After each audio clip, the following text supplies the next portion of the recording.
Okay. So your studies were from 2015 about how billionaires and the middle class generally have the same opinion.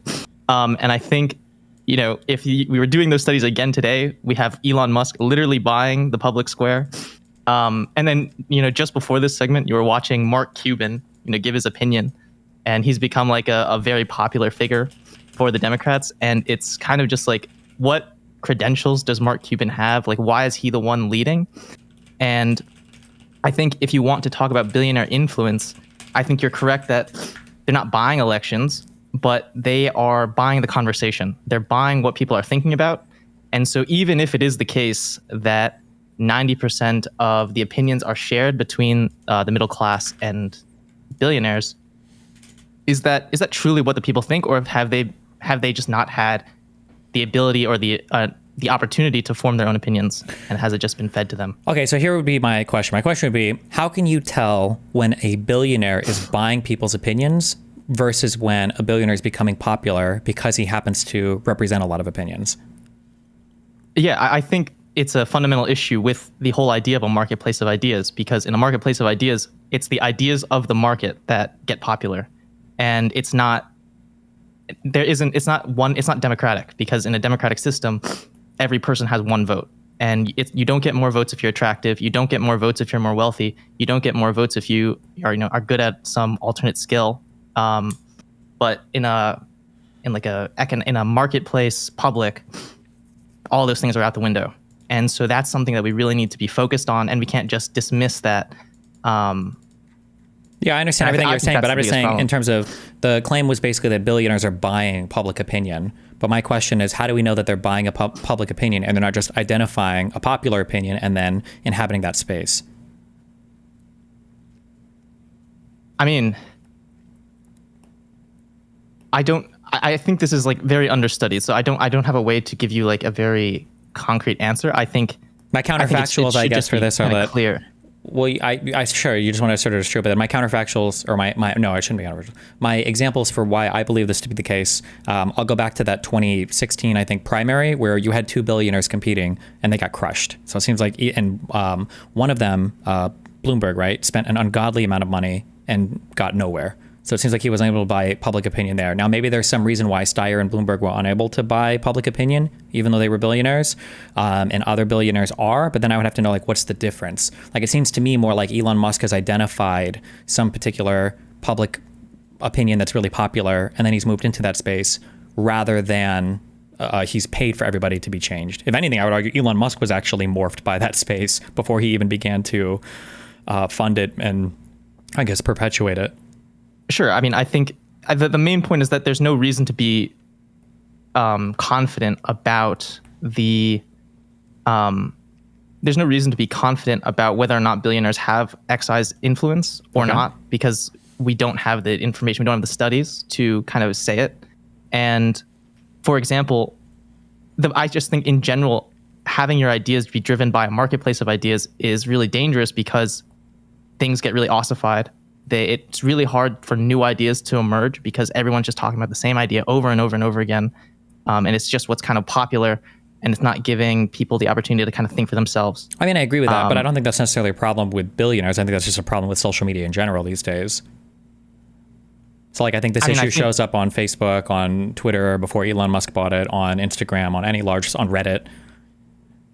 Sure, but dismissing the issue of people having extra influence in politics outright because they kind of agree with the median voter, or the average person, I think that there needs to be some middle ground, or there needs to be more nuance in that conversation, because this is a really important conversation, as we kind of just have an entire half of the population just completely epistemically like collapsed. Well, I can, if the claim is that people who have a lot of wealth can have an outsized influence on like buying political ad spending and can even like change some American minds because of how much they can spend and fund in that direction, I would definitely agree with that. I wouldn't say that's exclusive to billionaires. That's any really wealthy person or a movement or a corporation is going to have that power for sure. But it seems like the claim that's often made is basically, well, the billionaires are going to have the most power. I mean, they potentially, yeah, as individuals, although like collections of people can come together and donate money, or other like groups of people, like, and even how people choose to use that power is different as well. So for instance, Elon Musk might be the one driving what's going on Twitter now, but that could have happened prior to Elon Musk. Like you didn't need a billionaire there. Imagine if Jack Dorsey, said, we're going to start pushing this type of content. Well, some people would argue it was happening, right? With the COVID censorship and everything. And that didn't have to involve a billionaire. I don't think Jack Dorsey was a billionaire. So I feel like the billionaire thing is just misidentifying or mislabeling like what the actual problems are, which might be like how social media is driven today. Such that like if you got rid of every billionaire, you would still have conceivably the exact same set of problems. Yeah, I mean, I think the main issue is you shouldn't tell people to stop talking about billionaires because billionaires have the most power in this paradigm. They do, but like, it's not so much so that it's influencing the issue. Like but what I just said before. If you got rid of all, well, it's not that it's nuance. If you got rid of all the billionaires, the problem would still be there 99.9%. Okay, yeah. And so then we can go on to the other points that you made about how, but if the problem is still 99.9% there, wealth, then why would it matter if we got rid of all the billionaires? Like that, why would that be our fixation? Okay, also the timer went off. I don't know if that means we're supposed to pull.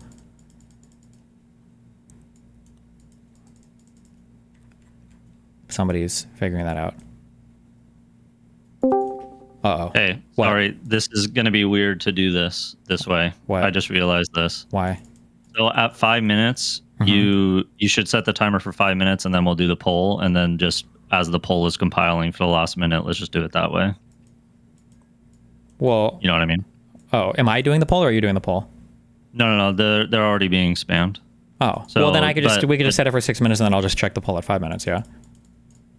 Well, no, you'll check it at 6 minutes, but we'll try to post it at 5. I was just trying to do it in an easier way so that the chat heads would know. But as long as they know to spam it at 5 minutes, that's fine. Oh. Sorry for interrupting.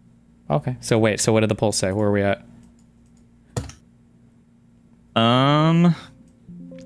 It's about 51-48.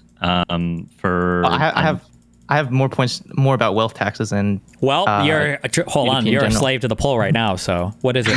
Oh, you should have cut it at 6. So we should cut it. So where are we at? Yes or no? For time extension.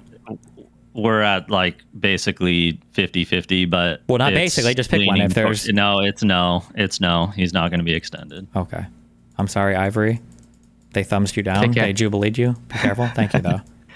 We love you. Be careful. I'll meet you in Detroit. Okay, Jesus. Okay, bye. All right, I'll drag up the next person. Okay. It's growing pains. We'll get it. Okay. Yeah. All right, Spartan Party, you are up. And then, Hobbit, do you have to be in this room or? No. Okay. I'll be just in because it fucks my relay up. Okay. Love you. Be careful. Yep, you're good.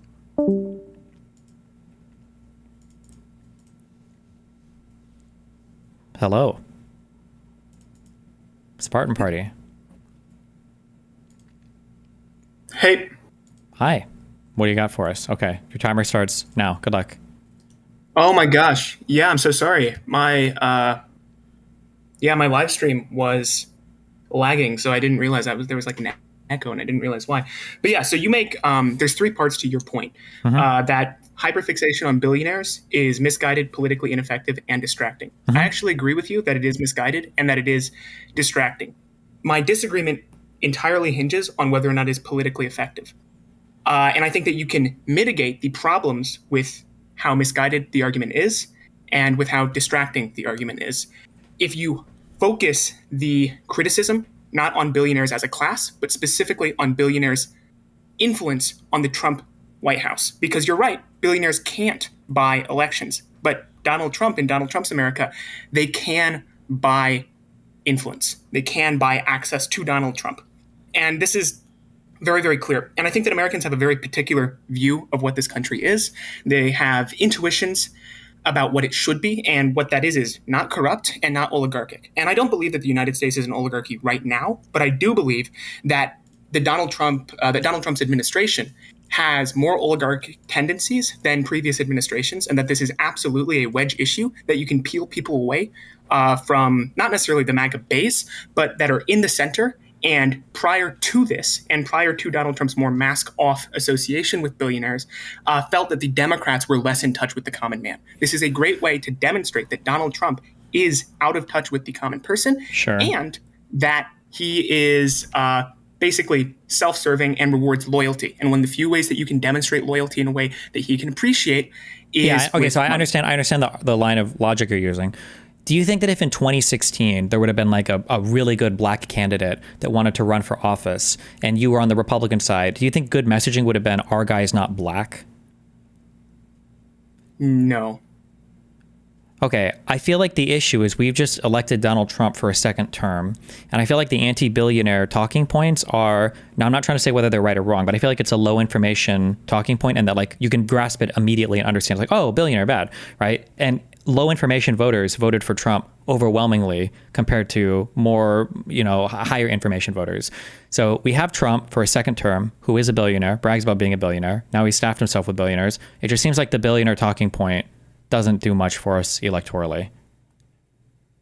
Do you think that Elon Musk had a positive or negative impact on the Wisconsin race for Republicans? I actually don't know. It's hard to say. Okay, because that's a very fair response. It's probably the most honest one. But I would say that it seems like he, as a whole, was a negative. Democrats in the last couple of weeks shifted their messaging from being specific to the region. That was obviously still present, but to be against Elon Musk's meddling in local affairs. It seemed to have got out the vote there. I don't have any but do we attack Elon Musk because he's a billionaire? I feel like there's so many good reasons to attack. We attack the fact that he is using... No, I agree with you. But we attack the fact that he is leveraging his wealth in order to gain influence. He's not an expert on government. He would never be in the room if he was not a billionaire. And that's the corruption that I think you can attack them on. Again, do not attack billionaires as a class. Attack those billionaires that decide to leverage their wealth in order to degrade the democratic institutions of the United So I agree States. with you 100%, but then I feel like that's you've given the argument away to me. When you say don't attack billionaires as a class, attack people that leverage their wealth in bad ways. I agree with that 1,000,000,000,000%. And I think that would be a really effective point of attack would be this guy spent like, what was it, $44 billion or acquired $44 billion to buy Twitter. I think it's a horrible thing. And I think that people should fixate on that. But I think that's fundamentally different than all billionaires are bad, or we should just attack billionaires, or attack Elon Musk for being a billionaire. We should attack him. We should attack him for buying access to the White House. We should attack Trump for selling access to the White House. Yeah, no, I agree with that. But as a part of the buying and selling access, there's an element that is billionaire centric, and also if you're talking about the nation after a Trump White House, why would you wait? Hold on. Why focus on the billionaire thing when there's a much more specific and immediately harmful thing that even people on the right should agree with is bad? Right? Or independents, at least. The idea that you shouldn't be able to sell or buy access to the White House. That was a anti-Hunter Biden talking about. You shouldn't be able to sell or buy access to the White House. So, but why that is fixate intrinsically on... linked. It's not, though. A 100 millionaire or a group of investors or a ton of other people could theoretically... But like Hunter Biden wasn't a billionaire, and his whole accusation was about buying and selling access to the White House. That's a talking point that conservatives, used a lot for Hunter Biden. But we didn't need any billionaires there, no? So I don't know why we would fix it on the billionaire thing, which is like less specific and then brings in a whole bunch of people that people do like Trump. Yeah, it's interesting that you say that, because when I was doing research for this, I was looking at the Trump cabinet, and there's a lot of contradictory claims about just how wealthy it is. There's some that say there's 13 billionaires in it, which would be ridiculous. That'd be half the cabinet. But in general, when you actually go through the cabinet list, almost all of them are millionaires. And I wasn't sure when you were talking about the billionaires, you were referring to like only exclusively actual billionaires, or just the wealthy in general that use their wealth, that weaponize their wealth in order to gain Donald Trump's ear. Well, I mean, I would say so. I guess like the issue is that like when people buy access to things in bad ways, and when they use their money for bad things, this is just bad. Mm-hmm. This is always bad. But we don't have to fixate on a person's wealth to say this is a bad thing. We can just say that it's bad to do this thing. Like, why not attack the action? Like buying and selling access to the White House is really bad. It doesn't really matter how much money you have. That is true. But, and now we're talking in circles, in order to be able to buy access to the White House, you have to have that money. You don't, though. People with $1 million can influence local elections, or people can donate, or there are tons of ways that like collections of investors or companies could theoretically buy or sell different types of access. Again, remember, Hunter Biden is not a billionaire or a 100 millionaire, and Joe Biden is not a 100 millionaire, or even maybe not even a 10 millionaire. So why, like, that we didn't need to talk about their wealth. We can just talk about the action. Also, wait, I agree. The poll is done. Okay, You got a time extension. Wait, how much is the time extension for? Hold on. How much is the time extension for? ? And can you link me the poll? Wait, I'm not doing anything. Don't worry. Can you leave me the poll right when you post it so I can click it and call it? Wait. I'm not taking away from your time. Don't worry. Also, is it 5 more minutes or 5 minutes plus 1 minute for a poll? Question mark.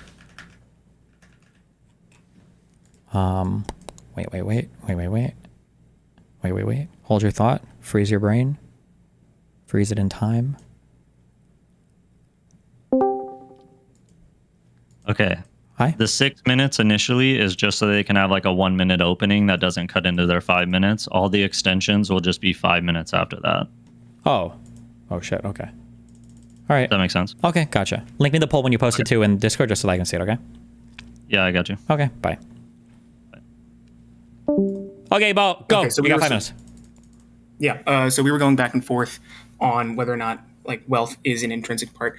I think it's one of the reasons why the Hunter Biden accusation was so ineffective, or not ineffective, but ridiculous, was the fact that it was tied to family, right? So when you're going through the Trump cabinet, you can see they're sort of divided into classes. There's people that said stuff on TV that Donald Trump liked. Yep. There's people that advocated for him and were super, super loyal within politics that he liked, and there are people that had a lot of money and gave him a lot of money that you can like. I think that you can attack all three of those, and you can attack them for basically having loyalty rewarded. But of those, the only one that is not at all contingent upon capability, even as a communicator, because TV personality should not be in government. I mean, Pete Hegseth demonstrates that clearly, is billionaire. And I think that even though when it comes to the actual information, the facts of the case, being a billionaire in particular is not that bad. It is something that is uniquely evocative, I think, to the American mind. But I think I agree right now with your premise here. Like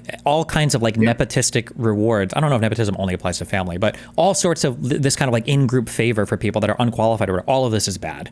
But I think attacking that would be better. Like, I think it's a more concise political message. I think you can point to actual harms and wrongs that have been done. It's a message that you're not going to immediately turn off some voters, because again, like conservatives and apparently independents don't give a fuck about billionaires being in the White House. They don't care about that at all. So why not focus more on things that like you can't argue against this. You can't say that a Nepo hire or buying access to the White House, you can never say those are good things. There's like no room for disagreement there. Like it's almost like a no reasonable mind can disagree, you know?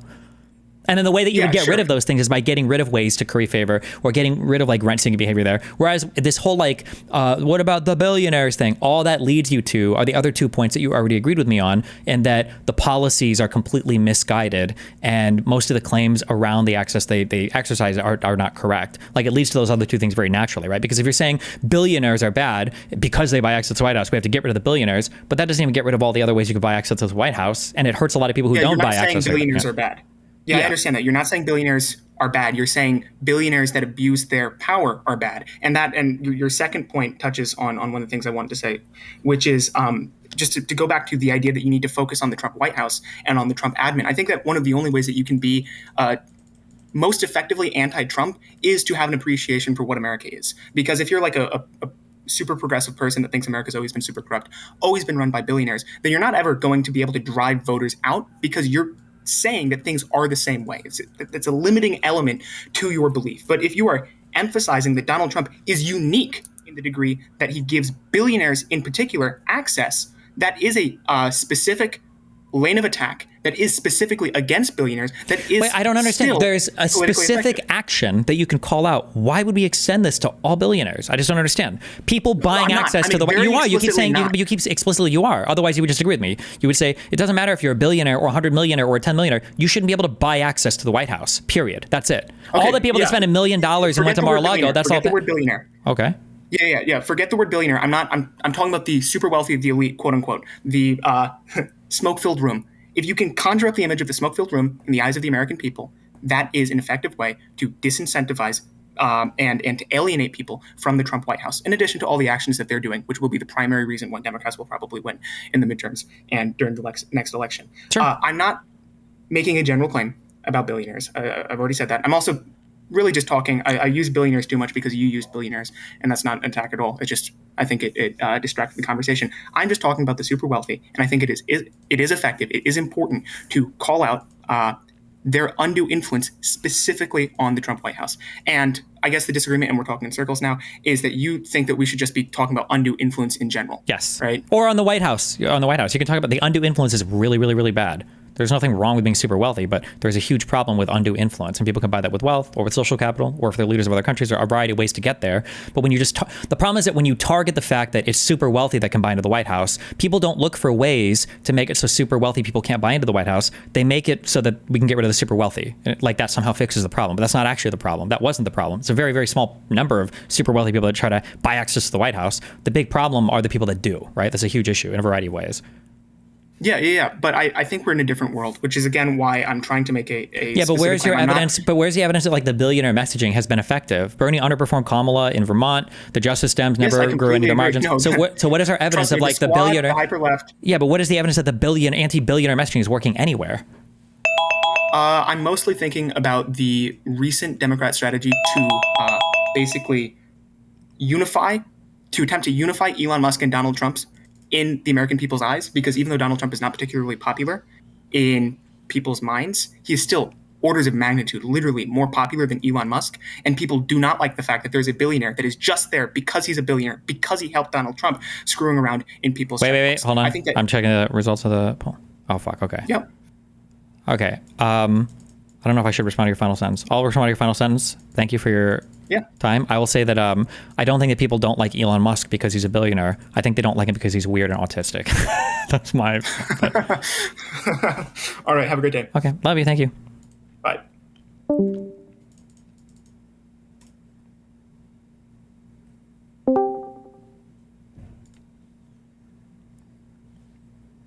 Okay. 1 minute opening statement. Go. So let's start with not politically a non-starter. So I disagree with this completely because, firstly, it's already established, like since Obama, and pivot, from this talking point, firstly, will be weird, will be viewed like Zoc controlling, especially in this climate. So at least that should be addressed, and also. It's not that politically toxic like communism or any other mega, for example, talking points. So I disagree on that.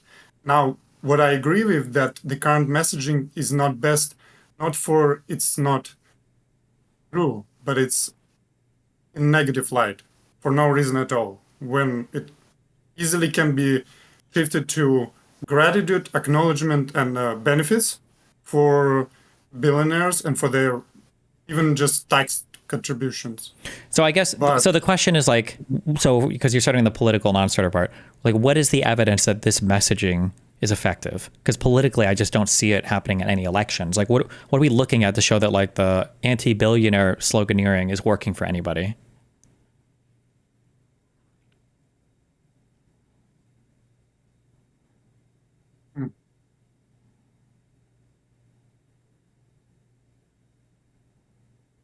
Well, I would start with that currently administration making everything to make it positively working. Like I know you're addressing in the article that in the previous and elections and even current that it didn't work that well, but apparently it's shifted. Wouldn't you agree? No. I mean, it failed in 2016 and 2020 and in 2024. Where is the evidence that it's like shifting? I think that people are mad about particular things happening. I don't think there's like an anger at just like billionaires in general. There is definitely anger at the insider trading that was latest, and it's definitely attached to the wealthy, not the just regular insiders in the MAGA. Yeah, but insider trading doesn't have intrinsically, like a lot of people are mad at insider trading in Congress, but I don't know if any of those people are billionaires. Most of them aren't even ultra wealthy, depending on how you define it, I guess. But well, no, like the couple of dudes that Trump, like, oh, you made 900 millions, it's kind of in the range of the wealthy. When you say that those people kind of make outrage for the public. Yeah, but not because of their being billionaires. It's because of the things that they're doing. Yes, I understand, but they wouldn't be able to do those things. It's just not the random people that Trump on the street told the insider information. They definitely have not. They don't have famous, so they definitely have the wealth. You say that? For which things, or can you be more specific? What do you mean there? Well, I don't know the names of them, but at the press conference, there directly he was addressing how much those people made. Oh, I think he said it one thing at like a when he was speaking in something like this guy made $900 million or whatever, which is really bad. But again, like people would fixate on any amount of money being made in an illegal or I think an immoral way, right? Like the median net worth of Congress is $1 million, and people hate like congressional insider trading. Like both sides talk about this, but it's hard to get the public to even care about that. I just don't know I just don't see like the billionaire thing just doesn't look like it's working anywhere. I don't see anybody having success with that talking point. But my issue is that wouldn't pivot be more problem than just change it to positive light? Change it to, what do you mean by change it to a positive light? Like addressing the billionaires for making more tax, but with benefits, not viewing them with shame, demonization, and like obligation, but more like gratitude. Well, but you can't view them. You can't view them positively in any way if we're constantly demonizing them. And it feels like the Democrats have a huge problem with demonizing almost all success, is what it feels like. I think that's a big undercurrent in a lot of Democratic messaging. Yeah, I understand, but the tax the rich can be positive. I'm saying that in the campaign they shouldn't we can say tax the rich, but like Trump is winning elections on, and people are pushing for like the extension of the tax cuts. It feels like people just don't care about this talking point that much. Well, I just don't see politically like where the evidence is of people caring about this. That's what I'm saying. For like a political non-starter, it doesn't seem to be working that much. How do you view it dropping that talking point? How do I view what? How would you view the process to dropping that talking point? I understand that. I think people should just focus. I think people should focus on like the bad things that are happening. So the way that you can, I mean, if you don't talk about like money directly, buying access to the White House is probably not good. Funding like political campaigns and super PACs, that might be a thing that we need to look at in terms of legislatively, like how can we change fundings of stuff around campaigns? Like I think conversations like this, I think would be much better, or conversations specific about corruption, like, you know, disclosures from cabinet members or whatever when it comes to trading. Like these would be, I don't know, this would be politically more effective. I'm sure you could find a way to like phrase them more politically effective. I just did it very dryly there. But just the billionaire talking point, it's just hard to believe that it's doing anything. So you're saying more about the regulation, about the money impact, and less about the people. Not even, well, I mean, the money is one way, but just like spending on super PACs or just like bad, like immoral behavior or behavior that we should criminalize. And it feels like right now the Democrats are just obsessed with like criminalizing, I guess, like billionaires. Like I hear so many times, no one should be a billionaire. Like that's why. Like it just sounds like you're shitting on a certain like wealth bracket. I don't know. That's my feeling. No, I agree with that talking point. But the timer's expired. I'll give you your final sentence. Go for it. You have one more sentence that you can get out. I'll give you the last word. Go ahead. Okay. Don't you view the possibility to use the established infrastructure for making a positive light instead of negative? Or just drop it and talk about only the corruption or regulation about that? I think you should just talk about the latter. Just talk about corruption and regulation and all that, yeah. But thank you. I appreciate it. Yeah, be careful. Okay, you too.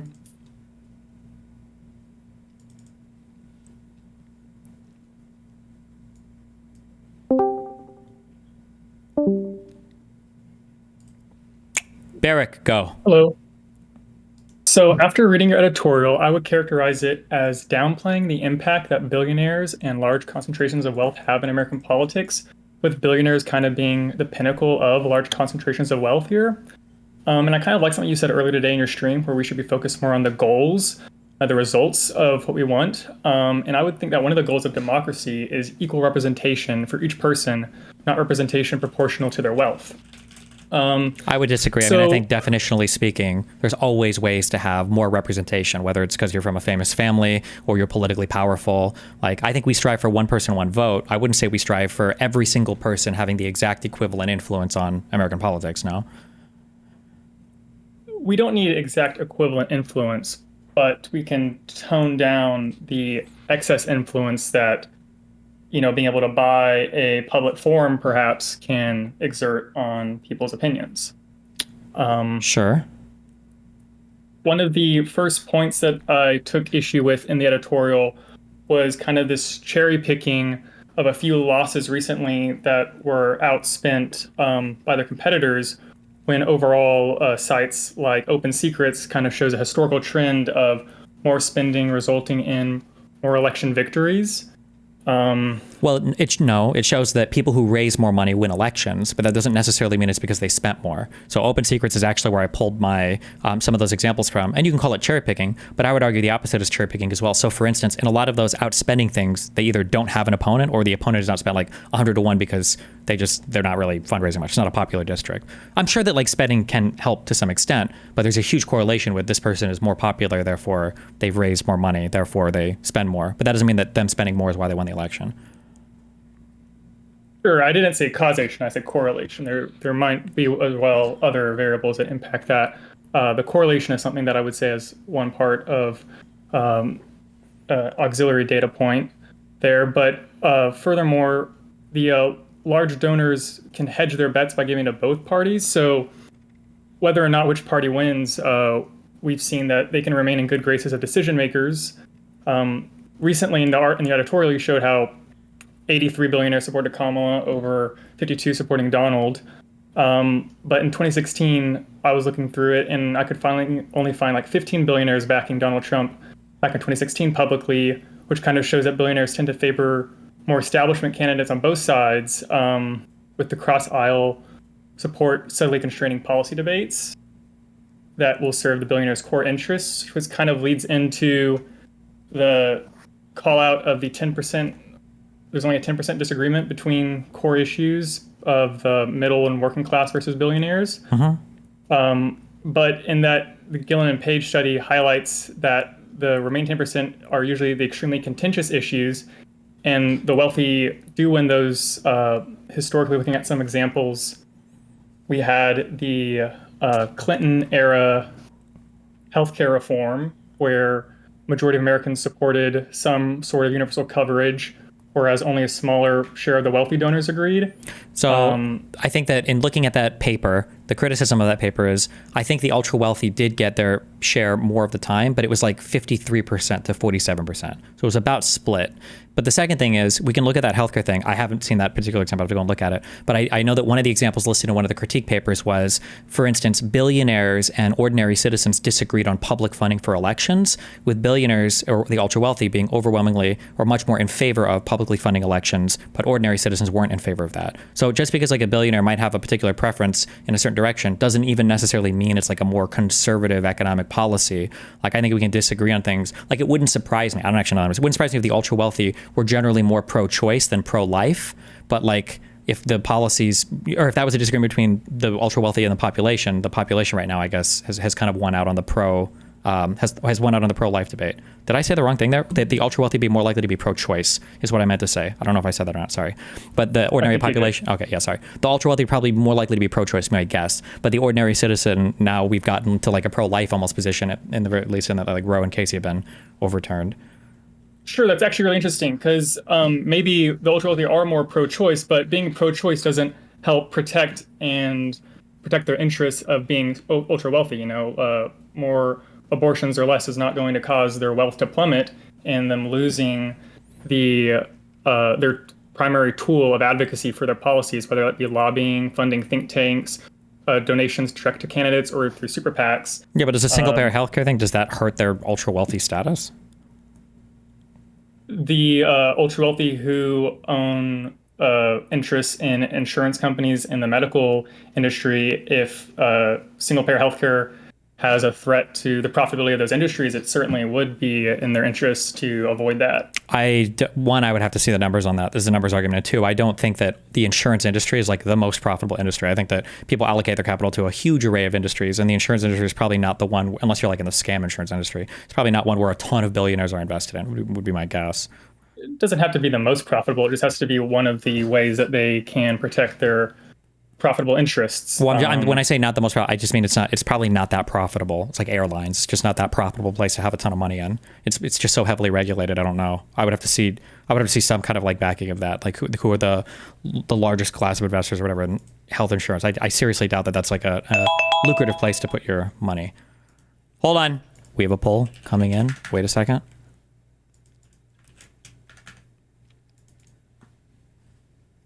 Okay. There, you have been voted out. Give me your final word. I just would like a little more interest on looking at the problems that billionaires cause. I think it could be a positive messaging switch for the liberals, for progressive policies, vilifying the most enfranchised group rather than the least enfranchised groups that their MAGA has. And yeah, thank you for having me. All right. Love you. Be careful. Bye. Bye.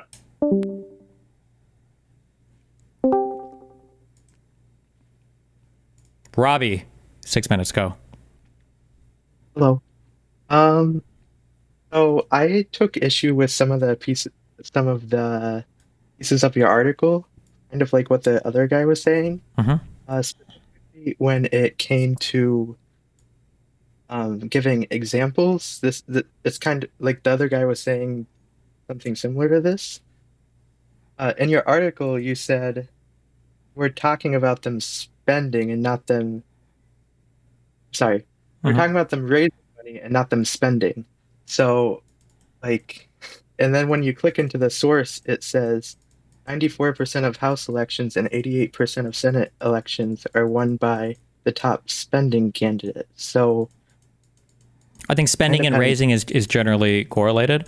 It is true that the vast majority of people that win their elections are the people that spend the most, but a lot of the people in those races, if you click on open secrets, they're basically like unopposed, or the opposite side is like not really raising much money at all because these are districts that are just kind of like foregone. But if you sort by spending and you look at the opposition spending, there's a decent amount of examples where the other side outspent the one side outspent the other side and they still ended up losing the election. So I feel like you just have to have we have to have a better conversation about why are some people winning their elections and some people are losing their elections. I guess a better analysis might be to break out all of the data where the elections are within 5 points and then look at the spending from one side to another. But the big issue is that, like, when you talk about people raising money, like, the more popular person is always going to raise more money, but it would be fallacious to assume that they won the election just because they raised more money, right? Yeah. So I guess that's where you kind of get to super PACs because their main source of revenue is from rich people, right? So like billionaires and... I'm not sure if that's true. It wouldn't surprise me if that was true. I don't know how much they raise from small dollar donos. My guess is it probably is because if you're a small dollar dono, you can just donate to the campaign directly. So super PACs are probably funded by wealthy people more often than not. That'd be my guess, yeah.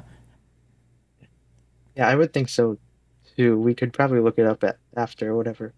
But another issue I had was with when you were talking about the recent election in Wisconsin for the Supreme Court seat. You said that Elon Musk spent $20 million, which is true for the Supreme Court race, and he won by a lot. But sorry, you're good. There was $54 million spent by Schimmel and 46.2 spent by Crawford. So like $20 million, like it's like you're not including other. I think it was J.B. Pritzker, one of the governors, and George Soros too, which spent. I know it's kind of weird, but he spent some money into that race as well. So you're not accounting for that when you're talking about. Sure, but even if I take what you just said at face value, if the difference between spending there was 8 or 9 million, Elon Musk would have spent on his own 20 million, which would have put the spending over the top for the conservative person. Now, maybe there were other people spending, because you mentioned Soros. I don't know how much he spent on the other side, but I mean, it's a very particular case where a billionaire came in, tried to drop 20 million, and still got absolutely annihilated and crushed. We can say that the other side outspent him anyway. I don't know if that's true, but even if it is, I think that just still speaks to the power of, if they were more popular, if they had more small dollar donos, like, you can still overcome that pretty easily. I don't know if they won just because one side had more wealth or billionaires on their side, you know? Yeah, but I would say Crawford, that she spent money on advertising, like the link between Elon Musk and Schimmel. So I would say that could have contributed to at that seat losing.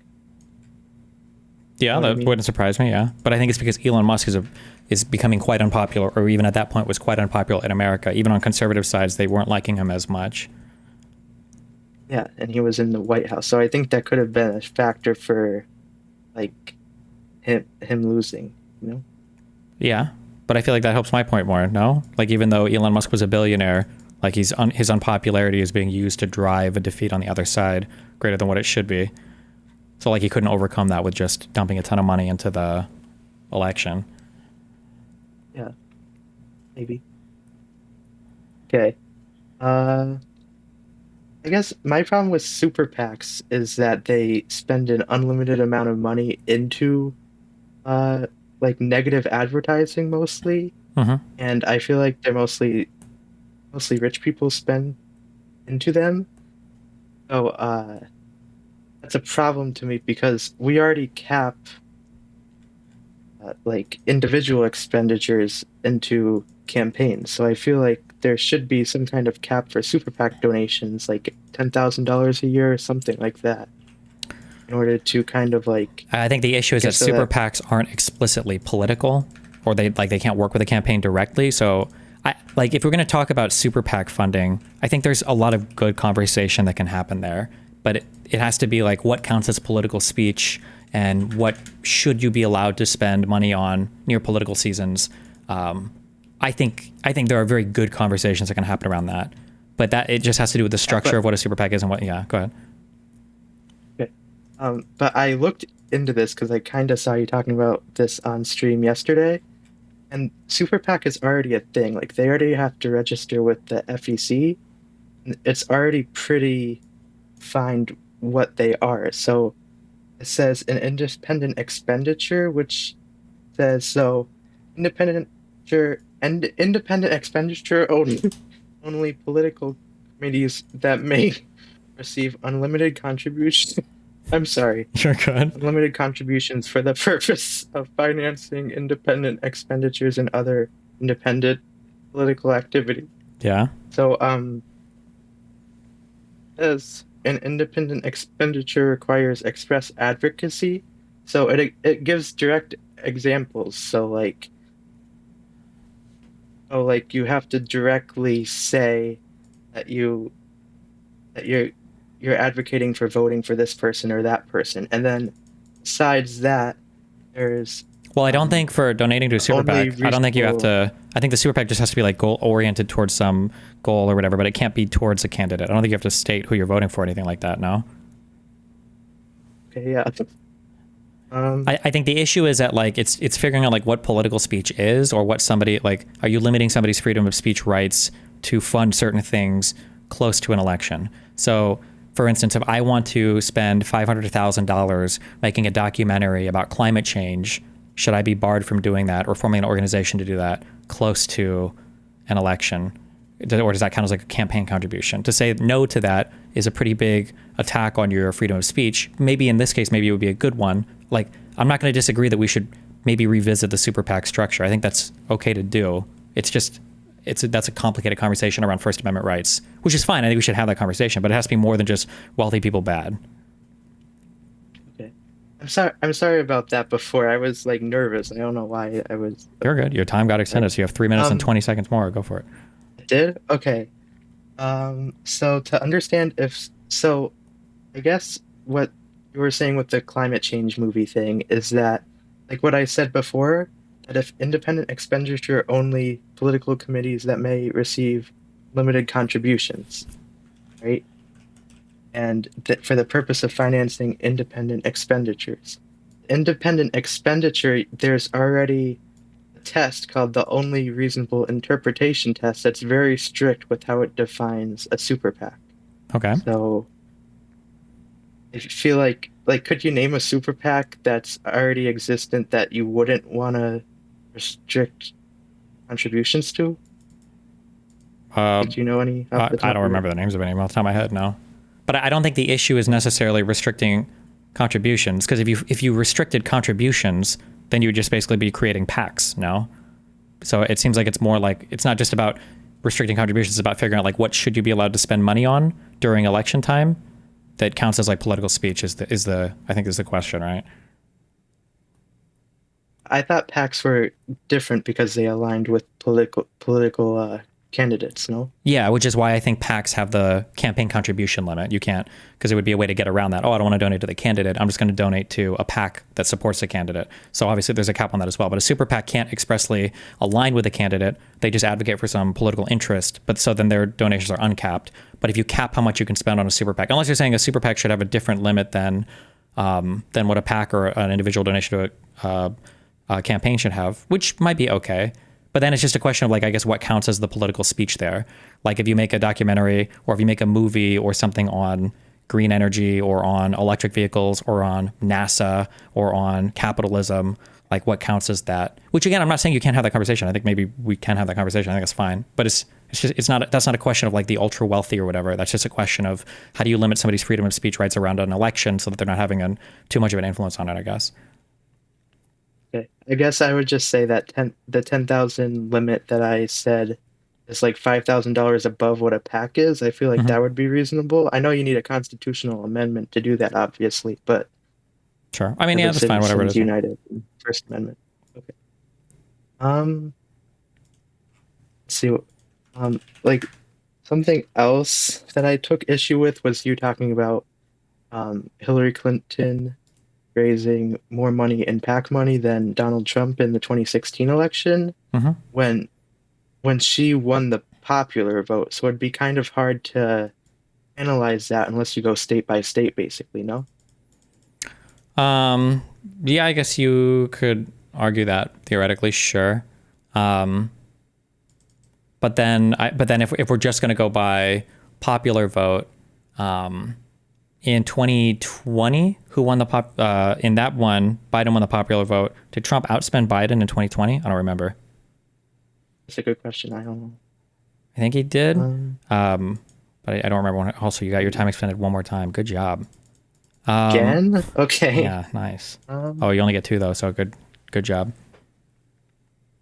Oh, you only get 2? Okay. Okay, go. I still go here? Yeah. That's a good point, though, about maybe you should focus on popular vote versus not. Although, if popular vote was what mattered more, spending would probably look a lot different too. Like people would spend more in like California or whatever else. But that's a fair point, sure.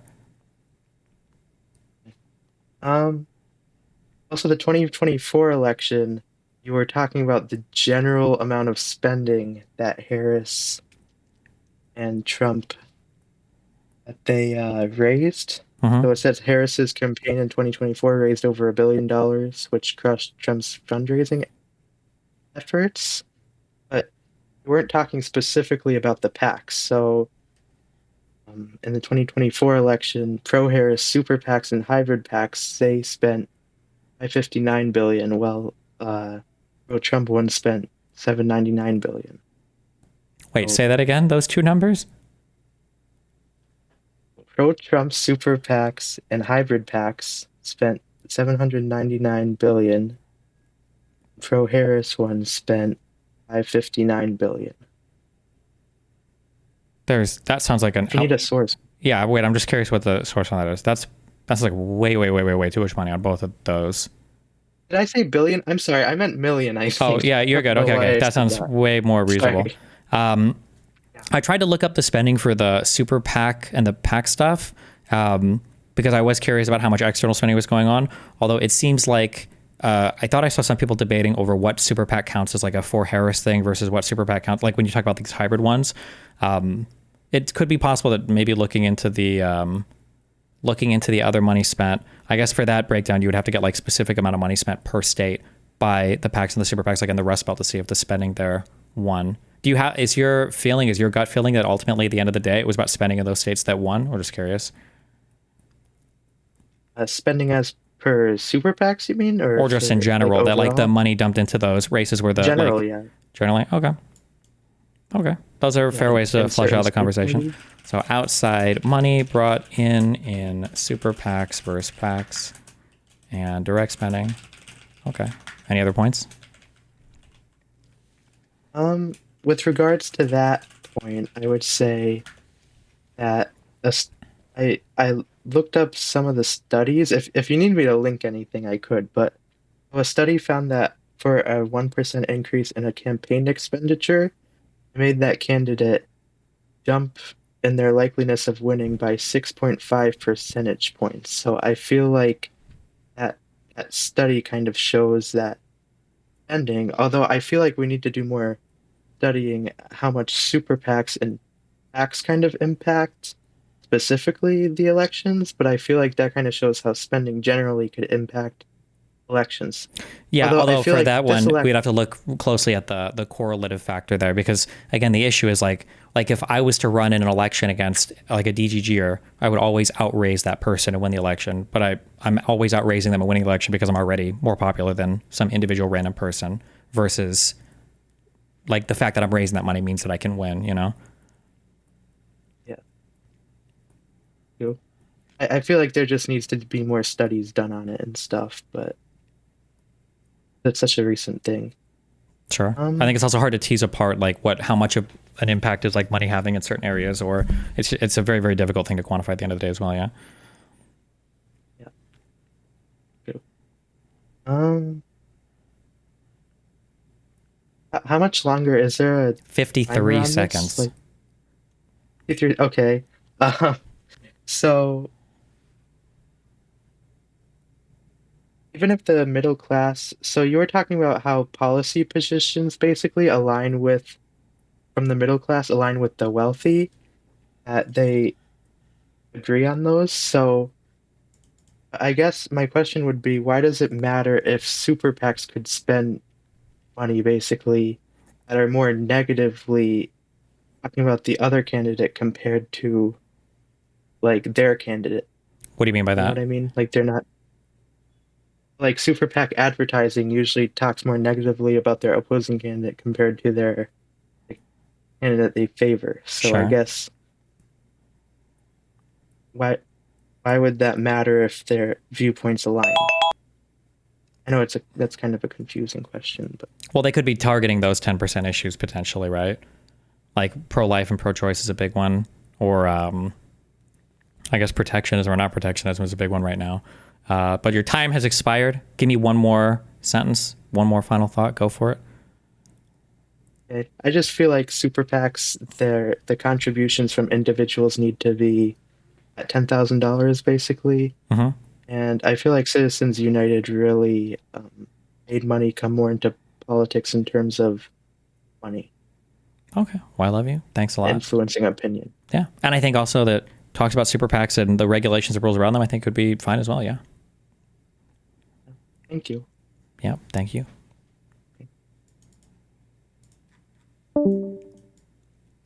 Nice.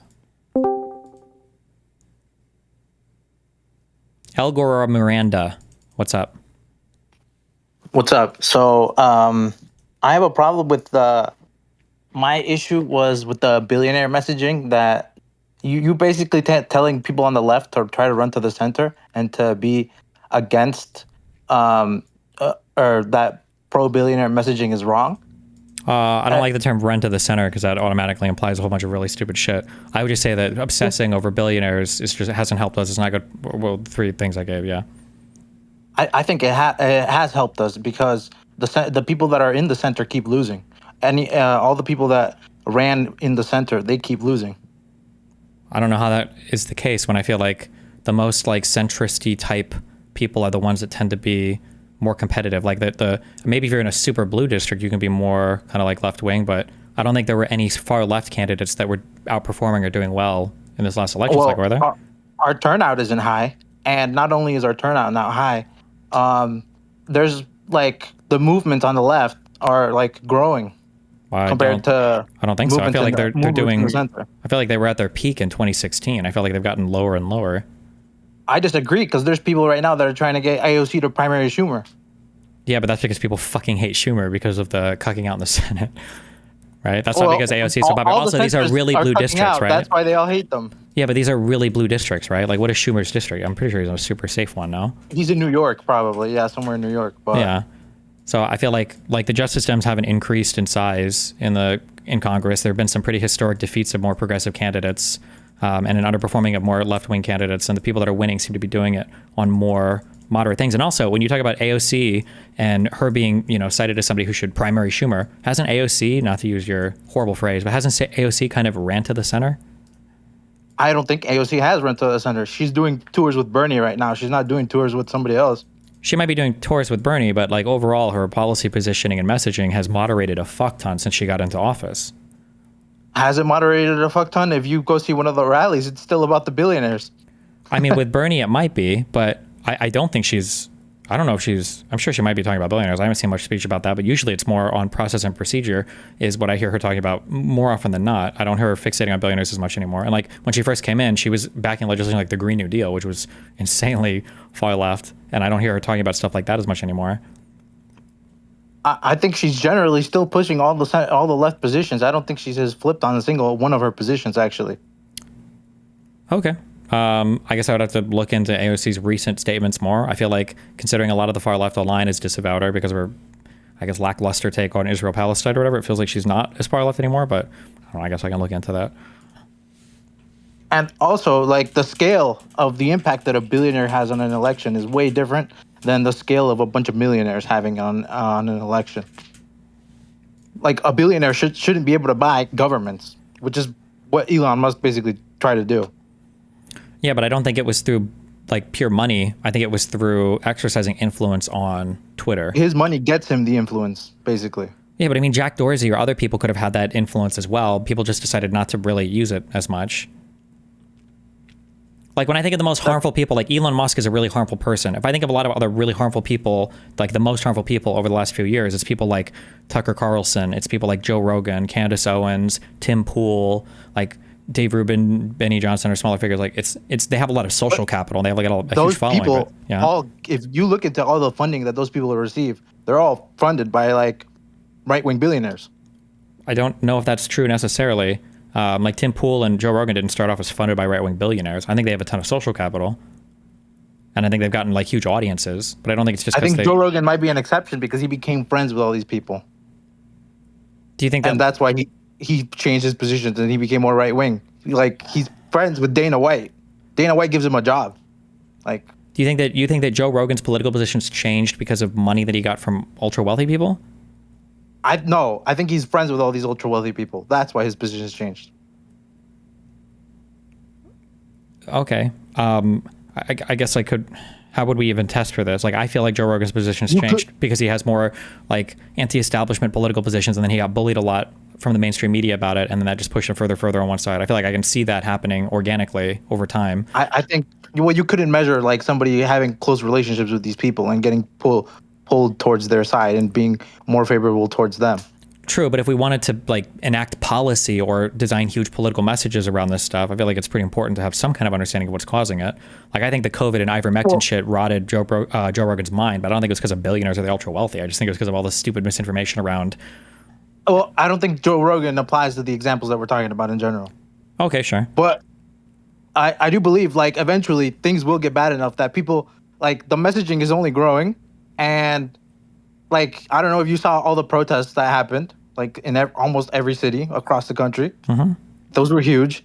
And there is like backlash theory where eventually things do get bad enough that people like that haven't bought into into the messaging that billionaires are bad, they will buy into it. Like you can only do so many bad things. Yeah, but we've been doing this messaging for like 20 years. Like I feel like Occupy Wall Street was basically this, and nothing has come from it at all. Nothing. Yeah, 2 decades. These things take years to manifest. Like well, we're manifesting in the other direction. We have a billionaire president twice, and his whole cabinet are billionaires. Like I feel like we're going in the other direction. Yeah. But when he strips the government of everything, and people are left with fucking nothing, they're gonna point the finger at somebody. They're gonna get mad. Like you're not gonna be able to strip everyone's services, take away everyone's healthcare, and then pretend like nothing's gonna happen. Okay. Well, thank you. Your time has expired. I appreciate the conversation.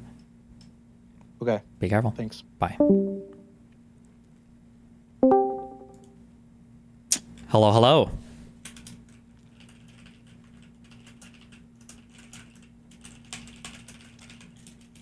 Oh, still on mute there. Hey, how's it going, man? Pretty good. What do you got?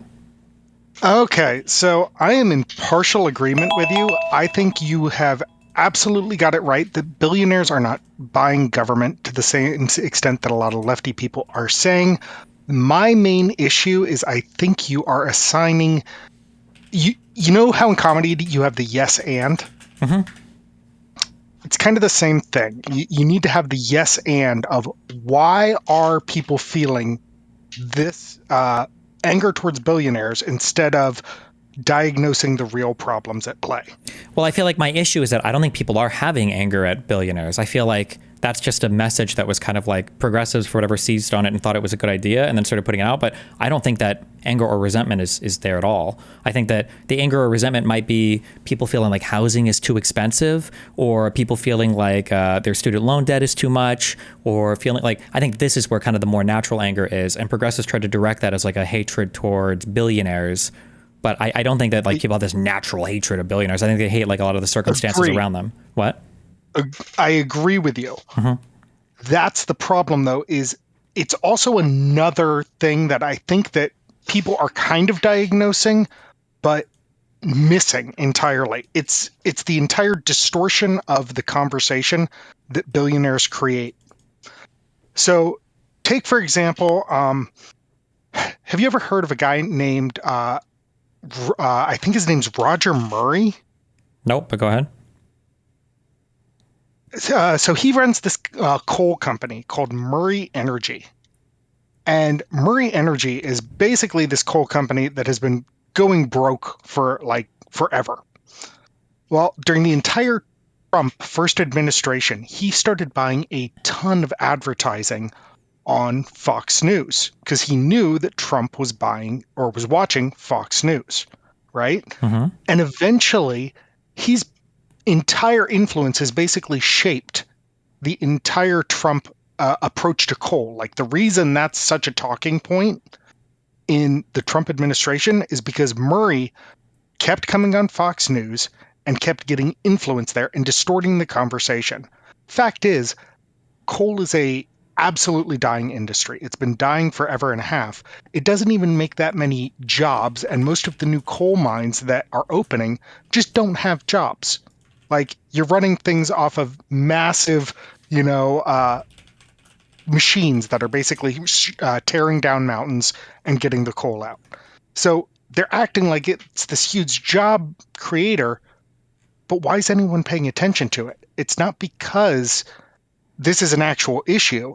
It's because a billionaire has basically bought access to the conversation, and not just with the Trump administration, but with the American people by getting on Fox News all the time. Sure. So, I mean, like, there's a few things going here. So, one, this doesn't sound like an issue with billionaires per se. This sounds like a very specific targeted advertising issue. Two, you could say that, well, fine, but the fact that he is a billionaire allowed him to target ads in this way. But I would say that, one, I'm not even sure if this guy was a billionaire. He might have just been really wealthy. But if we steal money, we say, okay, we'll find just a really wealthy person can buy ads. But then three, like, now we're at a point to where we're like, what even is the solution for this? Do we ban like advertising buys on Fox News, or like if that's really how people get influenced by buying an ad, are we banning ads now, or what is it even where do we go from there? I am not sure, and I think that is a more complicated conversation. I think that it is better to point. My thing is saying, okay, the problem isn't so much that it's the billionaires. The problem is people are diagnosing that there's this distortion effect, and they don't have the answers for it because we're having the wrong conversations around it. Okay, this is how I would push back against this, because I think this is the argument that I hate the most. The problem when people act like everything is a distortion effect is that people don't actually feel like people can have beliefs that a whole bunch of Americans have. And I think it's one of the reasons, it's one of the things that annoys me the most, and it causes a lot of political analysis to just be totally off. People will look at Trump and Elon Musk and they'll go, these guys just want to get rich. That's what's driving them. And it's like, well, if you look at the decisions they made, that's clearly not what's driving them. Like wealth for the acquisition of power or the excess of power, I'm sure it's part of it, but clearly there's something more ideologically at play here. And when you look at like, why do union workers support coal fire plants, or why do average Americans not have as favorable a view on green energy? I think if we just say billionaires, billionaires, billionaires, the assumption is that every American would agree with us if we could just get rid of the billionaires and put our policy in front of it. But that's not the case. And then we never end up talking about why people have issues with certain things because we fooled ourselves into believing that it was just the billionaires funding the opposition ideology the entire time. I think it's very dangerous. And I think like Europe has seen that, and maybe the United States even with immigration. election or whatever. People are like, oh, the only reason people hate immigrants or have these views are just because of the people funding these ads or whatever. It's like, well, that's not the case. Or people have these views for a lot of reasons. We have to talk about those reasons at some point. We can't just assume it's billionaires funding the opposition all the time. I mean, once again, I don't disagree with you on that. My point is that people are misdiagnosing the problem. The problem is we're not having the right conversations. Okay, and yeah. that is in part because billionaires are able to get their views in front of people more often than actually having the right conversations. Yeah, I guess, but like if that's how like tenuous our link is, like do we just ban advertising in politics? Like who should even be allowed to spend at that point? Like I feel like that just gets in.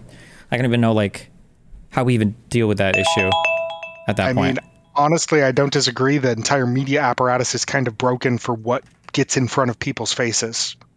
Okay. And that's a problem for our democracy. All right. Well, hey, listen, I love you. Thank you. I appreciate the argument. And yeah, anytime. Have fun. Be careful. Adios, dude.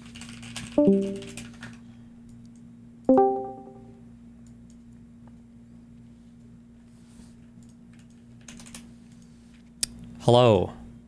DC, you're up. Don't disagree. Sounds good. The media apparatus is kind of broken. Stream is still on. Stream is still on. Hold on. I'm restarting your time. All right, go. That's a problem for our democracy. Oh, nope. You still have my stream on somehow. I can hear it. I'm resetting your timer. Let me know when you're ready. Oh, wait, what's up? Can you hear me?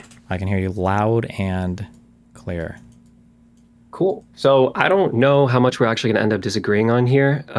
Can you clarify for me? Because I read the article. Is your primary gripe just with attacking billionaires in general, or is it just the wealthy class as a whole? There's three problems I have. So one is that most of the analysis on the claims are wrong in terms of like they have this massive influence, they can just buy elections. Two is that the policies that get suggested to combat these things are ineffective at best or just totally incorrect and harmful at worst. And then three is that politically it's just not very popular messaging right now. So that's my big issue.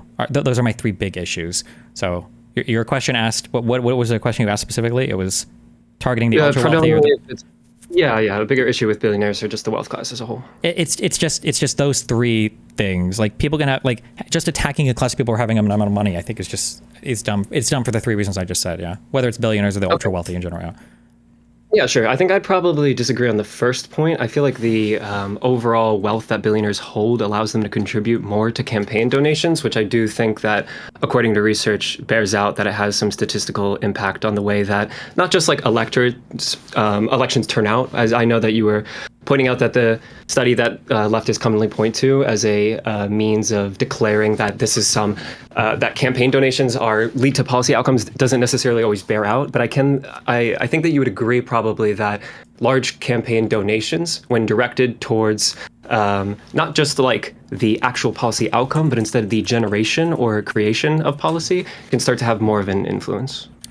Yeah, when you're talking about like think tanks or lobbyist groups or whatever that can get policy written or whatever.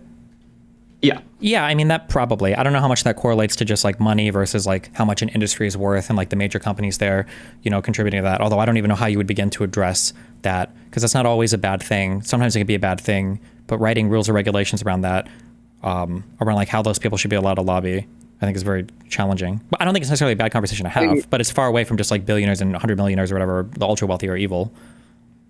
Sure. No, I agree. Obviously, the ultra wealthy or evil thing is like a stupid point to try to make in the first place. I just think that billionaires clearly are having a bigger policy impact than maybe you were letting on to in the article. I don't know if the issue real quick, I don't know if the issue there is necessarily the billionaires versus like there's a weird interplay between like a person can represent a lot of capital, but they also represent like a lot of labor as well. So for instance, let's say that the owner of Walmart, the Walton family, whatever, let's say that they go to lobby Congress or something versus 10 small business owners. We might say that, well, the owner of Walmart being able to lobby for something, that's worse, that they have more influence than the 10 small business owners, but the owner of Walmart there represents hundreds of thousands of more workers and employees and everything else too. So like in a way, like does that guy have outside influence? Kind of, but he's also representing a lot more people because of that outside influence too. Like I just don't even know like what kind of rule would we even write there to stop that, or is that even necessarily a bad thing? I think focusing on what they're asking for is, I think, the more important thing. So I'm not necessarily arguing for the creation of some sort of rule or legislation. I'm just arguing that the influence does exist, essentially. Sure. I mean, To some extent, I mean, that is true for sure. I don't think it's as big as people say it is, but I mean, obviously, the more, if you're ultra wealthy, a billionaire, to say that you have the same influence as somebody who has no money is obviously not true. Though. Like, the wealthier you are, you have more opportunities to exert your influence for sure. I would agree with that. I just think that people dramatically over-exaggerate it. Yeah. In your article, though, yeah, you said that not only do people dramatically over-exaggerate it, but it's not even a predominant problem with the current set of issues. I think that if you start to look at, like, or go ahead. For billionaire spending specifically, right? Given that in the 2024 federal election cycle, that just 100 billionaire families, right, were able to contribute $2.6 billion, which approximately accounted for 1/6 of all campaign spending. To me, that indicates like obviously like a pretty big influence on the overall campaign spending that they're having, proportionally speaking. And when you combine that with the idea that... Wait, did you say they spent $1.6 billion, which was 1/6 of all campaign spending? 2.6. $2.6 billion. Okay. Who did they spend most of their money on? I can link you the article specifically. It's sure, an American... Okay, yeah. I'll put that in like chat afterward or something. But combining that, like understanding that the billionaires are obviously contributing a large amount to campaign spending, whether or not you agree with the figure, I mean, you can read the article later, but that combined with the understanding that for every $1 in corporate donations, so this was done by American Progress, it was like a research study, that there was $6.65 increase in, or decrease, sorry, in state taxes for every $1 in corporate donations. That's like a very direct, like statistical policy outcome. Well, that's a correlating those two things. I would have to really look at what that looks like. Sure. I mean, I could give you more. Like higher contributions result in more federal contracts. That's from the wiki source for campaign finance. And that's even for controlling for prior contributions, right? So like, I feel like there's so many different statistics that we can look at. Donors being like 3 times more likely to meet senior officials, right? So that goes kind of back to the controlling the actual creation of policy in the first place. I feel like looking at all these different... You have to be careful about like meeting people, because like your individual campaign limit is $5,000, right? If you donate $5,000, I think even up to the governor level, I think you probably will get to call your governor or go to like some dinner or whatever. So like anybody can theoretically meet those people. But sure, through a plaque. But the question isn't really just like influence through direct financial donation as much as it is influence through policy creation in the first place, right? Like, yeah, I understand. The interesting thing, though, is what I would like to see, and I feel like it's maybe my request is too high, but what I would like to see is a demonstration of somebody believed in some policy, and then somebody donated money to them, and then they changed to a different type of policy. Or there was a policy that wouldn't have been effected other ways, but because somebody donated, all of a sudden that policy was now like put into effect. Because I feel like you get into a lot of situations where like for me personally, if I agree with some policy, I'm more likely to donate to a politician that agrees with that policy. And if that guy ends up winning his election because more people support him anyway, like is my donation there now being counted as, well, look, he bought, the streamer discount tax. And it's like, well, no, I donated to this guy because he was going to not tax streamers, and a whole bunch of other people liked him too. But like my money would be counted there as like swinging that election or something. You know what I mean? Does that make sense? Of course that makes sense. That's why I was... Yeah, go ahead.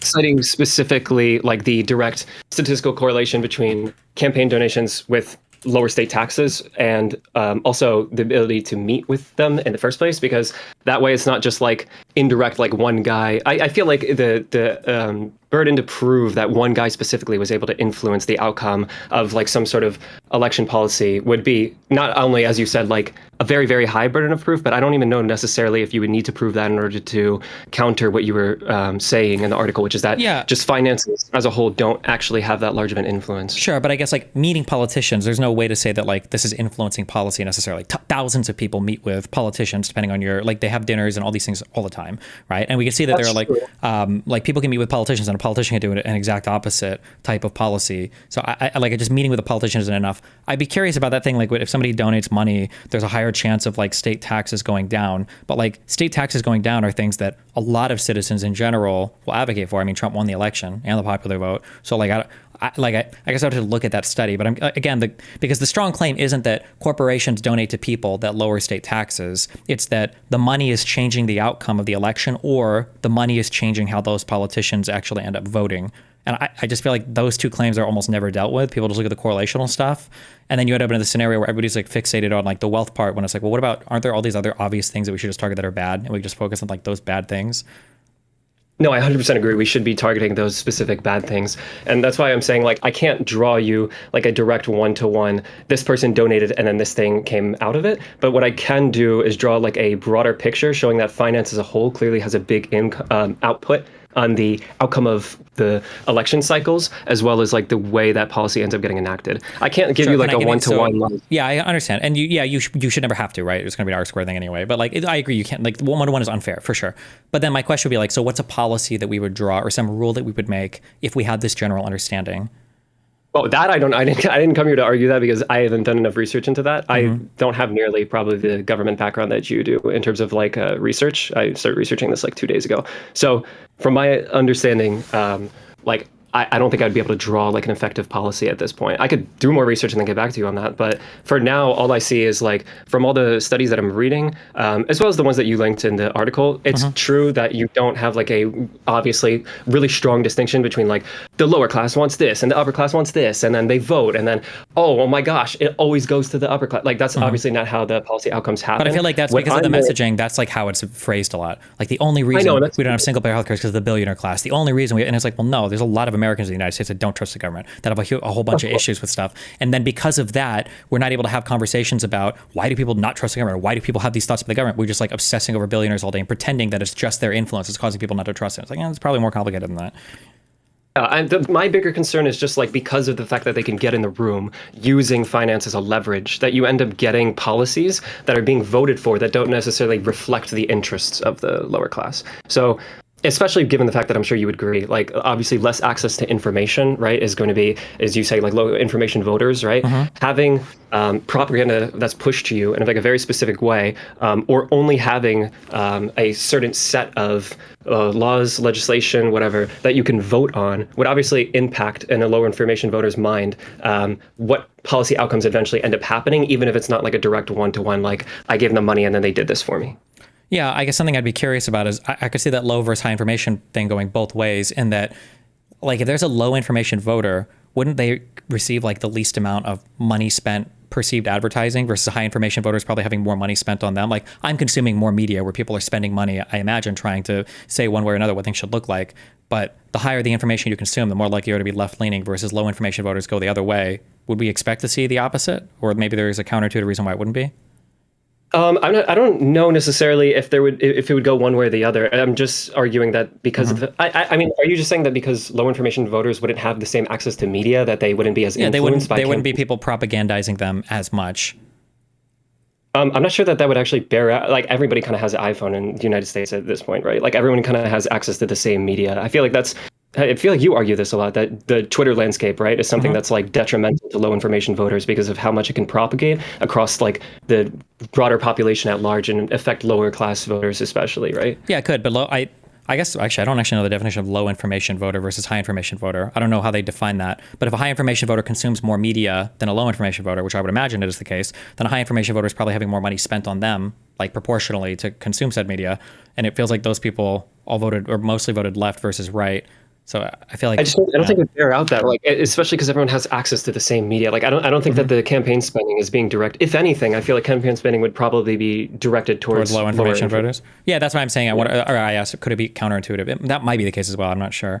I feel like if I agree that there's some way that an outsized amount of money can have an outsized influence on elections, which, like, intuitively, like, I'm sure this is true to some extent. I think your opinion is that I'm understating it. My opinion is other people are overstating it. That if I agree to disagree there, and then we move on to the next part of like, okay, well, what's like a rule we can craft? I feel like that's a better arena to have the conversations because, one, like if we want to talk about like super PAC stuff, I think that's a good conversation to have. Or if we want to talk about like access to politicians, I think these are good conversations to have. And they give us good policy prescriptions rather than how do we get rid of all the billionaires or how do we get rid of all the 100 millionaires because these people are evil. I think it cuts us off from potential allies, and then I think it cuts us off from having good policy debate. You're saying we might as well just like agree to disagree, but I feel like that was kind of like the crux of the argument though, right? It would be really hard to agree on policy position if you thought that finance actually just wasn't contributing that much to the outcomes of policy making. Well, not necessarily. I think, remember, there are 3 prongs to my argument. One is that most of the claims are incorrect. That's the one that we're disagreeing on, I think. One is that the policies are ineffective, and the other is that it's a political non-starter. If the policies are ineffective, or I'm sorry, we can have disagreements on how much billionaires influence. I can say, I think they have no influence, and someone else goes, I think billionaires have maximum influence. And then we go, okay, well, how? And you're like, well, super PACs spend this much money, and that's bullshit. Like, I could agree that, okay, yeah, I think super PAC spending should be tracked more and should be limited. And we could both agree on that, even if we totally disagree on the billionaire influence part, just because we think super PAC should be more regulated. Like, that's what I mean by that. You personally might be able to, but don't you see how like somebody that maybe would be in a position that maybe they benefit in some way from like a large amount of spending? If we can't like show, statistically speaking, that billionaires are having way too much of an influence relative to like obviously the one person, one vote kind of proportion that we would ideally be aiming for, obviously that's not going to bear out 100% of the time. Different people are going to have different types of influence depending on what weight they hold in society. But ideally, that's what we're shooting for. If we disagree, if we say that billionaires have outsized influence, then the policy prescriptions that seem to follow from every left I hear talk is we need to get rid of the billionaires. But if we say, yeah, but that's. Oh God. Well, if we say like billionaires are people can have outsized influence because of super PACs, well then the conversation should just say, okay, well how do we regulate super PACs? Which whether we agree on or disagree on the billionaire thing, I think it's probably a good conversation to have. I agree. I'm saying I don't even know necessarily that it's because of super. That's like a good medium through which it can occur, especially given that it has an unlimited spending cap. I know that like you were talking about the Citizens United issue on stream yesterday, and following that, you kind of came to the conclusion that you weren't sure whether or not that the rule passing of that would have resulted in like, or lack of passing, I guess I should say, would result in a different outcome at this point, economically speaking, in terms of the way that people vote for fiscal policy. And I agree, like it's difficult to know. I just think that it would be really, really difficult to come to any sort of policy decision if we can't agree. Like we can both mutually agree on the fact that the leftist sort of messaging on this issue is really dumb. Like obviously just outsizing all billionaires and or outcasting all billionaires and being like, well, they have too much of an influence, so we should just get rid of them is stupid. That's not what I'm advocating for. I'm just advocating for wealthy people as a whole, right? Having too much of an influence relative to the amount of people that they make up. And as a result of billionaires making up a huge percentage of the overall campaign donations, they also end up having way too much of an influence. I mean, it's possible, but like if we're saying wealthier people have too much of an influence compared to non-wealthy people, then the question is still like, well, what is the policy prescription at that point? Like, what do we do about that? Right, but you don't agree on that, right? No, I don't necessarily agree on it, but there are still policy prescriptions past that I think are good for limiting the types of, we would say, corrupt access that we can have past that might end up like unintentionally satisfying like both of our desires.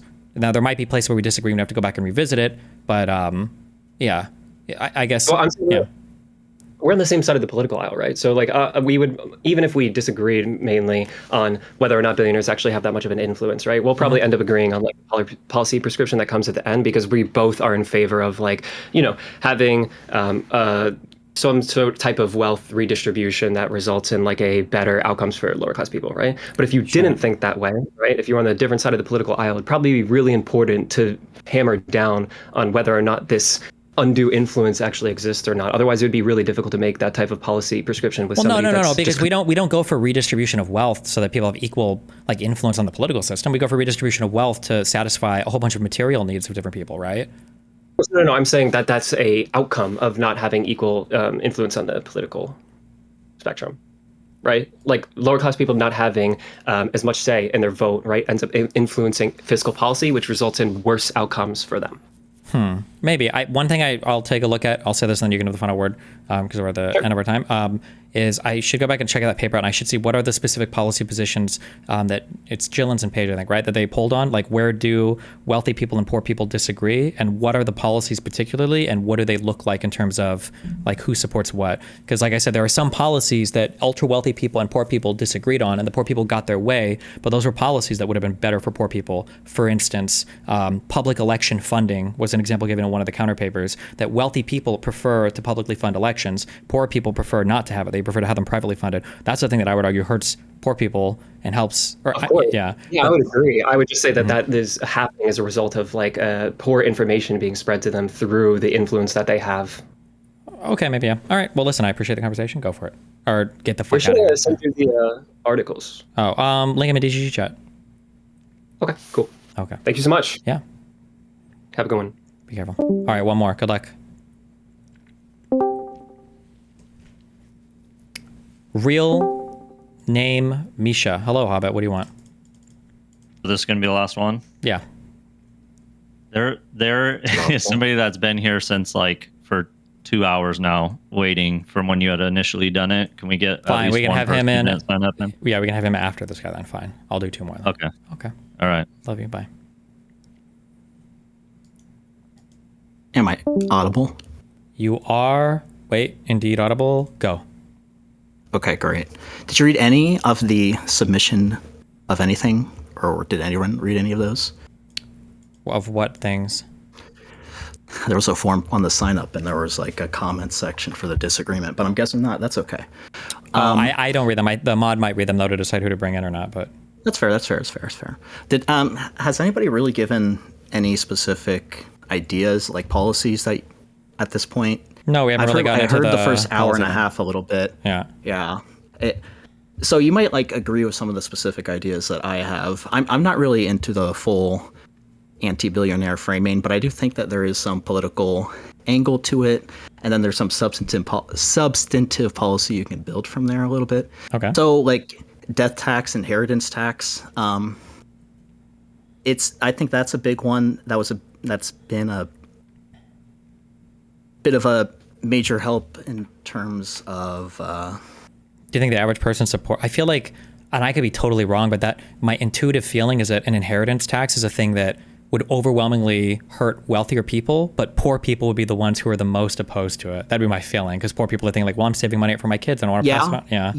Yeah. I think that was a big rhetorical win, though, because Republicans, I think it was Bush, Cheney. I saw like it was the Dick VP movie, so it could just be like historically half truth. Mm-hmm. But the claim is that they rhetorically changed the inheritance tax, wealth tax, to the quote death tax, and that was a big rhetorical win that helped them gain a lot of support among the community we're talking about. That's more voting for Republicans these days. I agree. I don't think that one's really necessarily the biggest generator of wealth to begin with, but I think that's like kind of the big ones that I would start with, just because I think the type of billionaire wealth that people don't like is the amount that feels unearned. And I think that Trump is, to one extent, just kind of the biggest Nepo inheritance baby in the history of all time. I think that contributed to him being able to fail basically time and time again. But basically, since he just knew how the media game worked over the course of decades, I think that it's the major reason, the only reason I'd say maybe, that he's been able to reach this point in politics. Like if he'd had like a maximum inheritance, and it'd be like 10 million of the time, but maybe you inflation adjust that for today, like 100, 500 million, whatever. If you make a maximum cap on that, I kind of wonder just like how much a guy like Trump would be like. Probably not much, but considering that same number of mistakes and still have success. Sure, probably not much, but I mean, like you're talking about literally capping. Like think about it, your child's ability to make a mistake because of how much money you leave them. I feel like there's a reason why they changed that messaging to death tax, because these are just a very unpopular form of taxation that most people are against. That's my guess. I haven't actually looked up polling on inheritance taxes, but. And like you said, they don't really even generate much revenue for the government, so why focus on this point or focus on that tax?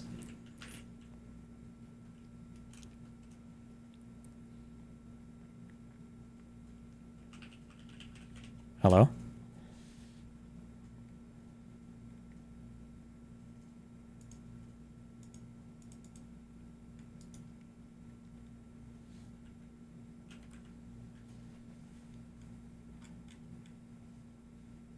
Hello. Hi. Hello.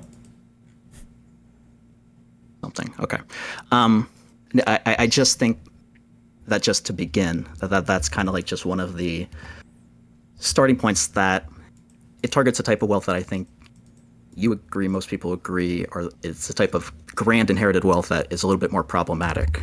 Maybe I think a lot of people don't like it for sure. At least the worst like outcomes. And I would you agree at least with that point that, like, if that policy were 10 million maximum, and then there's just like a big escalator on the inheritance at that rate, like back in the day when he inherited all that wealth, like, do you think Donald Trump would be at the place he is in politics? No, I don't think so. Okay. I don't know if that necessarily makes it in and of itself like a single reason to want to do it, but well, the messaging like let's have a higher inheritance Sure. tax so that Donald Trump wouldn't have ever existed. I don't know if that would be a popular political. Well, a bit of my point, a little bit, kind of, is I think that we've kind of ceded a few like tax policies, regulatory policies, and we don't necessarily have the regulatory space to properly respond to some of the just horribly bad faith behavior in our system. Sure, but I think there are policies that we can message pretty effectively on that would raise so much money. Like I think fighting for the IRS, that's like we literally got it in a piece of legislation. Now we've lost it because of the fucking Republicans right now, but like fighting for the IRS, I think, is a really strong thing, and that just would outraise so many of the hypothetical wealth taxes or inheritance taxes. Like it would just be such a strong driver. I'm not in favor of any wealth tax really at all. Well, I mean, inheritance taxes in a way, it's kind of like a wealth tax, right? It's probably the closest thing you have to a wealth tax. It is, but it's at end of life though. Yeah. At this, like before life, if you're a big billionaire, you can do things to avoid that anyway. And so, like, if you're putting your child in a position where they don't have hundreds of millions, tens of millions, even billions of dollars before you're dying anyway, I don't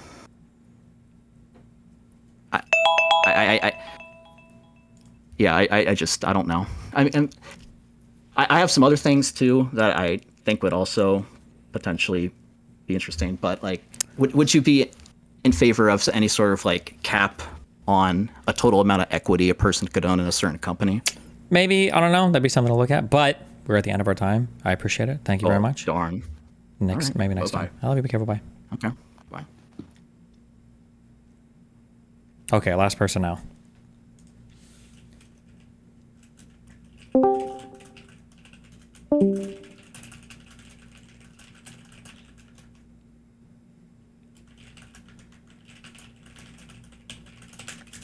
Hello, hello.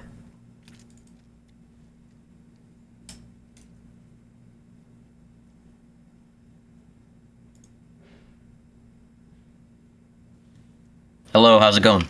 Pretty good. Cringy leftist. What do you got for us? Yep. Okay, I got 1 minute to chill, and then I have to actually debate. Let's go. Okay. 1, follow me on TikTok. Put in DGG. Okay. Number 2. I guess I'll just post this in side chat. It's the.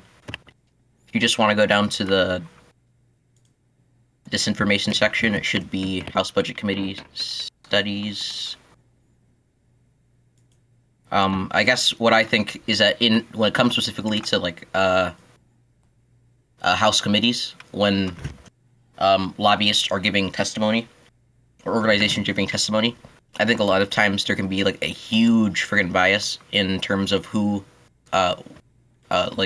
gives testimony. Wait, hold like, on, wait. Okay, wait. What chat did you link in? Sorry.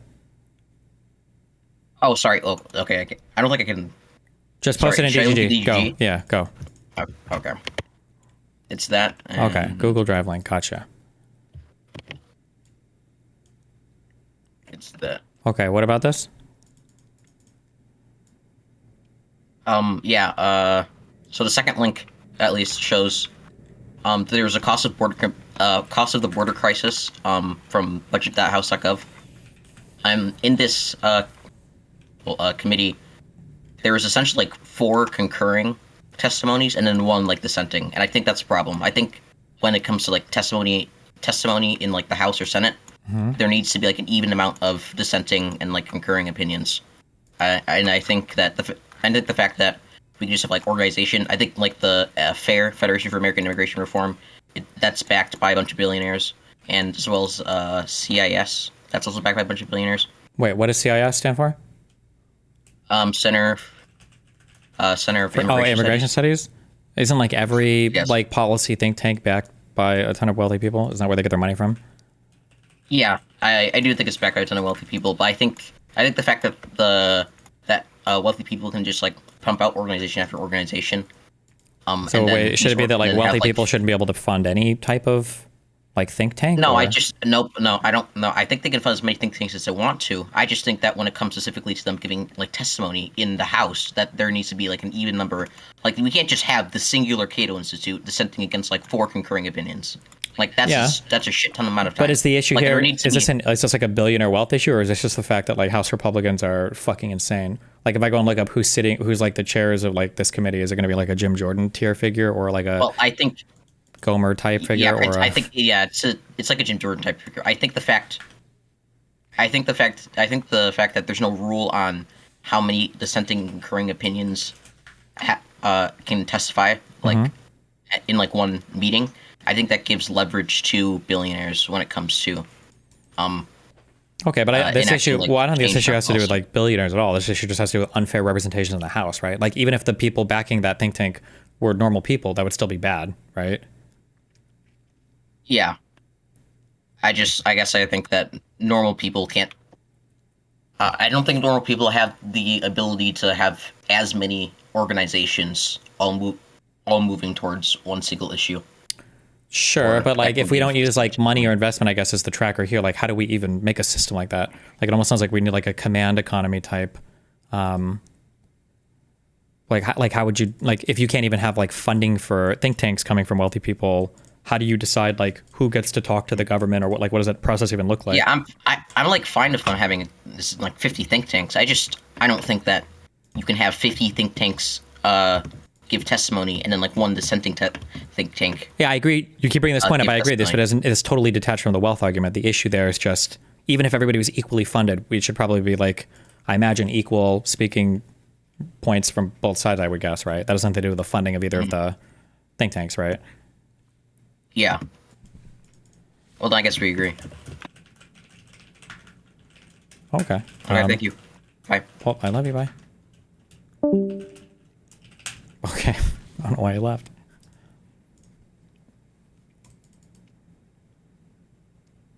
Wow. 2 hours. Okay. Okay. Hi, what's up? I have a disagreement with your op-ed that I would like to say. Okay.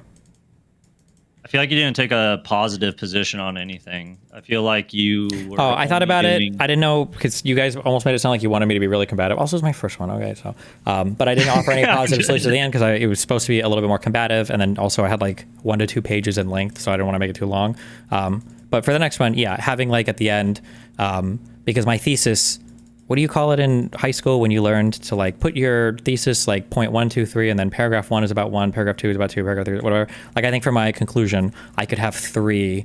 I could list things that counter each point for my thesis. So I could have ended the op-ed with, in my thesis, I say most of the claims about billionaire wealth are incorrect. Most policies that get suggested about it are ineffective, and politically it's a non-starter. Then in my conclusion, I could have had like wealthy people do have a large influence on the American political agenda, but no more so than middle class or poorer people. There are much better policies to target revenue generation, and then here are 4 of them. Right, the IRS funding, increasing the marginal brackets for income and capital gains, and then there's one other one I don't know. Oh, a VAT tax, and then I could say that politically it would be better if we would message around like these issues. I could end with something more positive like that. Oops, sorry.